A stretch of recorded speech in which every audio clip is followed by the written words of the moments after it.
واذكر أخا عاد إذ أنذر قومه بالأحقاف وقد خلت النذر من بين يديه ومن خلفه ألا تعبدوا إلا الله إني أخاف عليكم عذاب يوم عظيم. قالوا أجئتنا لتأفكنا عن آلهتنا فأتنا بما تعدنا إن كنت من الصادقين. قال إنما العلم عند الله وأبلغكم ما أرسلت به ولكني أراكم قوما تجهلون.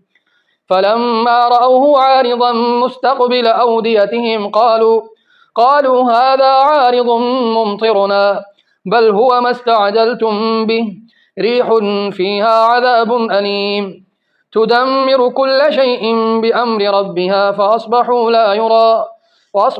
لا يرى إلا مساكنهم كذلك نجزي القوم المجرمين.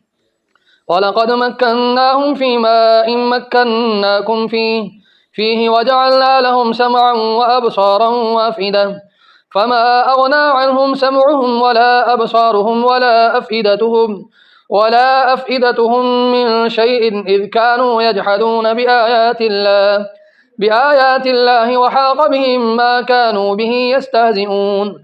ولقد أهلكنا ما حولكم من القرى وصرفنا الآيات لعلهم يرجعون.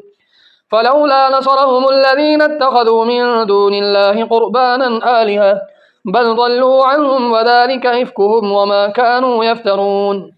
وإذ صرفنا إليك نفرا من الجن يستمعون القرآن فلما حضروه قالوا أنصتوا فلما قضي ولوا إلى قومهم منذرين. قالوا يا قومنا إنا سمعنا كتابا أنزل من بعد موسى مصدقا لما بين يديه يهدي إلى الحق وإلى طريق مستقيم. يا قومنا أجيبوا داعي الله وآمنوا به يغفر لكم من ذنوبكم ويجركم من عذاب أليم. ومن لا يجب داعي الله فليس بمعجز في الأرض وليس له من دونه أولياء أولئك في ضلال مبين.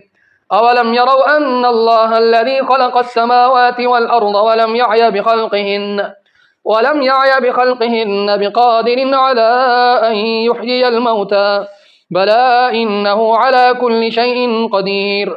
ويوم يعرض الذين كفروا على النار أليس هذا بالحق قالوا بلى وربنا قال فذوقوا العذاب بما كنتم تكفرون. فاصبر كما صبر أولو العزم من الرسل ولا تستعجل لهم كأنهم يوم يرون ما يوعدون لم يلبثوا إلا ساعة من نهار بلاغ فهل يهلك إلا القوم الفاسقون.